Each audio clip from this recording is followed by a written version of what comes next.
Hey, namaste, I'm Kay, this is Ecstatic Self. Today's video is a response to viewer suggestion. So thank you all, I love it when you guys ask for me to do specific video topics, it makes me really excited. So somebody asked, hey Kay, what are, say, top 10 books that have changed your life or are meaningful to you? So instead of going through my top 10 books, because I felt like that'd be too hard, instead I'm gonna go on my top 10 writers. So some of these will probably be very familiar to you, some of them maybe not so much. So the first one I want to start off with, and probably very little surprise because I've mentioned her in several videos, is the wonderful speaker, social worker, researcher, storyteller, Bren Brown. She is very, very famous right now. Her TED Talk, which you all should watch, is one of the most popular in TED Talk history. She has a Netflix special and numerous books from Dare to Lead, Daring Greatly, Gifts of Imperfection, several others. I've read quite a few of them.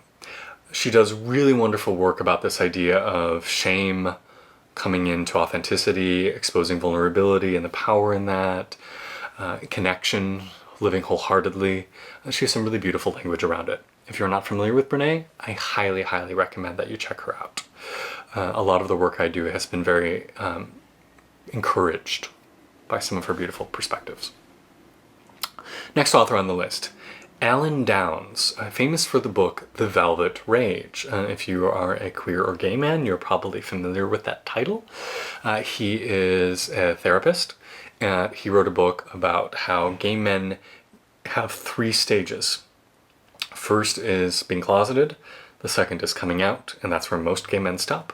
And then the third is in true self-acceptance. And he argues that that transition from stage 2 to 3 is just as important as coming out, because when you're stuck in stage 2, you're still having all this hidden shame, all this hidden discomfort about growing up gay, growing up queer, and then because you haven't processed it, you act out in ways that are self-harming or harming of others, whether that's drugs or reckless sex or self-harm. So I know most the gay men in my circles have read this book. It's been life-changing for them. It's something that gets referenced a lot. Alan Downs, if you ever watch this, where is your next book? You were supposed to be publishing it. Where did it go? We've been waiting. So, highly recommend him. Third author. This is probably one of my very, very personal favorites, partially because I've met her. I get choked up talking about her. She's actually a journalist or an editorial writer. Her name is Mary Schmick, and she writes for the Chicago Tribune. And in 2012, she won the Pulitzer Prize for Journalism, or one of them. And they published a coalition of some of her favorite articles. So her book, Even the Terrible Things Seem Beautiful to Me Now, are just these series of essays, each only about 2 pages long. But she has such beautiful, beautiful insights into the way the world works and how people work and personal growth. I've taken her yoga class. She's also a yogi. I've corresponded with her a few times. And she's probably been one of the most impactful writers in my life. I, for many years, have kept her book on my nightstand and will just like flip open, read 2 pages and put it down. It's one of the few books I've read multiple times. So highly recommend her. You actually might be familiar with her from a famous article that went viral called Wear Sunscreen. So check it out if you haven't before. Another person I will highly recommend is Elizabeth Lesser. She's somebody who I also found out about, like Brene Brown, via a TED Talk. She has a few books out, but the one that I have really connected with is called The Seeker's Guide. Seeker's Guide, I think, not The Seeker's Way, Seeker's Guide. And it's part memoir, part her own journey. She started off spending 10 years living in a very traditional community of mystical, I believe, Sufis, and got married, had kids, was so invested in that tradition, ended up founding a spiritual center called the Omega Institute in upstate New York that is still around and still very famous, and then ended up leaving that all. Realizing that her path of spirit, just focusing purely on spirituality, stunted her and limited her in many ways. And she ended up diving into the realms of psychology and living wholeheartedly and realizing that you need a lot of different branches to find wholeness. And that very much mirrored my journey. I spent 7 years living in an ashram slash cultish experience, being told, don't worry about psychology, don't worry about anything outside this community, we provide all the answers, which of course is bullshit. And then had to go out when I eventually left or was kicked out, thank God, and had to find ways of surviving. So I highly recommend Elizabeth Lesser. Check her out. Another book that has been life-changing for me is by another journalist. His name is Johan Hari, and he has a book called Lost Connections. If you haven't read this, you need to read this, everybody.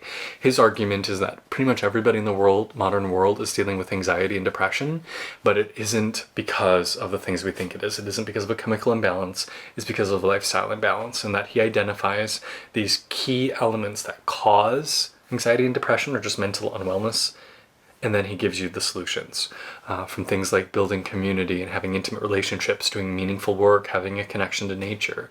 Very much the stuff we talk about in these videos. So Lost Connections, Johan Hari, check it out.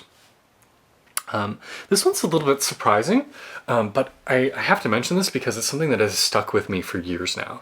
It's another researcher journalist named Colin Woodard, and he wrote a few books, but the one that I'm thinking of is called American Nations. And basically he argues is that there were 11 different founding influences in the United States, from the Deep South to the Midlands to the Quebecois and Louisiana French to the New Amsterdam, which is now New York. And basically these cultures all wanted different things, and those cultures still exist and are at war with each other. So it was never about North versus South, or even, East Coast versus West Coast. We are actually 11 different countries all vying for power, and sometimes they form coalitions, but those 11 nations still exist within the United States today. And when I read it, it was mind-blowing for me, and how that's reflected in current day politics and current day relations. And it made me realize, wow, there are cultures in the United States who don't want equality, who don't want to see that everybody gets treated well, or everybody has access to public transportation and education. There are cultures in the United States that want a few really wealthy people, aristocracy, and then everyone else are servants, subservient to them, or slaves, basically. And I firmly believe that there are men in Congress, old white men, who still hold those views. So life-changing, really beautiful. Sorry, old white men, if I'm speaking to you, but the time has come. It's time to be offended a little bit, right? As a dude, it's time to be offended a little bit. Another author, we're getting more into kind of spiritual forefathers at this point. I'm going to kind of just mention Lao Tzu, the creator of the Tao Te Ching. I'm not a Taoist, but I think his work is really beautiful. But I think also in that same vein, you could also say somebody like Patanjali, former of the writer down of the Yoga Sutras. But those are just like in that vein as well. Another spiritual person that I really like is Lauren Roche. Lauren Roche is a meditation teacher who's been teaching for many years. He was originally involved in the research into psychedelics. He's a medical, a PhD, he's a doctor. His book, The Radiant Sutras, is really, really beautiful. So I know I kind of bounced around a lot, but I've still got two more. So number 9 might be controversial in today's situation, but I'm going to say J.K. Rowling. When I was 11, I found the first Harry Potter book. It wasn't famous yet, it was just at my school's book fair. And I was the same age as Harry. And I, like Harry, hated my life and wanted to escape. And I wanted to go to a magical world, and he gave me that. And I was 12 when I read the second book and 13 when I read the third. And so I was growing up with him.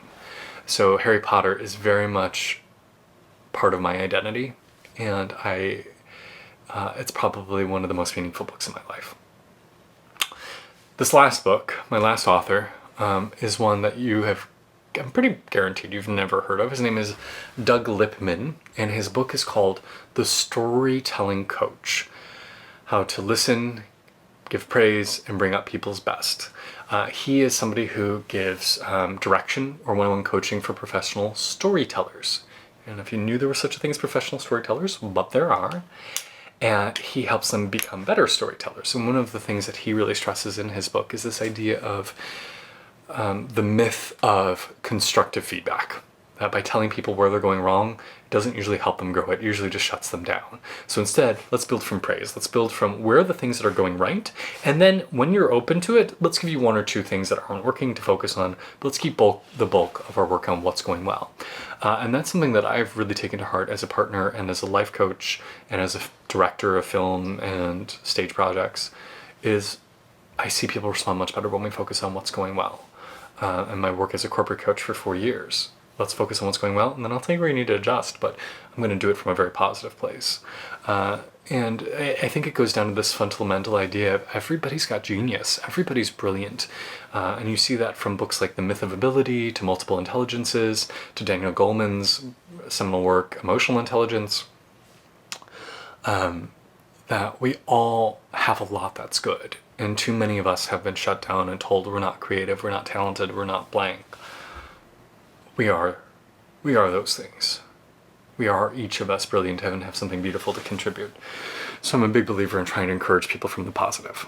So that's The Storytelling Coach by Doug Lippman. So thank you for whoever that was that suggested this as a topic for today. Please check out some of those books if you have, or if you're going to, or if you do, please feel free to comment below or send me an email. I'd love to know how you respond to them. And yeah, thanks for the suggestion. Hope you have a great day. Namaste.